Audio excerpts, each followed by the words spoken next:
The first week of January. Edisto's evergreen. Eastern red cedar. Juniperus virginiana. The eastern red cedar is not a true cedar, but a juniper and a member of the cypress family, Cupressaceae. It's a compact conifer common throughout the eastern United States. Red cedar grows as a hedge, bush, shrub, or tree and ranges in height from 10 to 50 feet tall, with bark reddish and peeling. In place of needles or leaves, it has small evergreen scales. These scales can be tiny, blunt, and round, or long, sharp, and bared as armaments.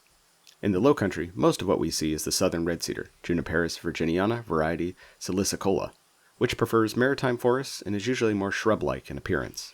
Red cedar is a supremely hardy species found in a myriad of habitats. It's prevalent in wetland edges, sandhills, salt marsh hammocks, oak forest understories, and fence rows. They can live for centuries and frequently survive traumatic damage. Sheared off canopies, split trunks, toppling, and partial girdling are often mere inconveniences to the red cedar. The eastern red cedar is dioecious, meaning there are both male and female trees. The foliage of male trees takes on an amber glow in winter as they develop pollen cones. When the pollen cones open, male trees appear to smolder in a stiff breeze, emitting a thick cloud of golden pollen.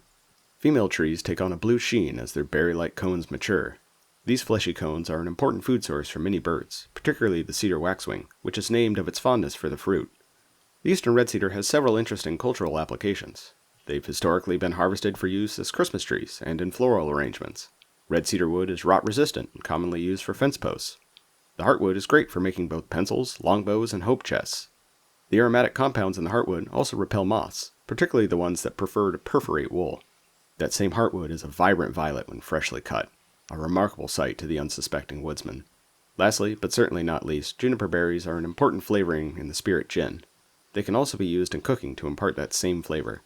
However, the fruit itself is not entirely edible. When eaten, it tastes strongly of mixed berries, chiefly blueberry and raspberry, but quickly devolves to plastering the palate with the taste of pine. You just heard me read a page directly out of a book I wrote, titled The Flora and Fauna of Edisto Island and the Lowcountry Sea Islands. The first book covers over 100 fascinating critters and plants in deep detail along stunning photography. It's a perfect primer on the unique ecology of the Sea Islands and makes a fantastic gift for any nature lovers in your life. Book number 1 in the series will be out spring 2025. You can pick up a copy online from eveningpostbooks.com. I've got a link in the description down below.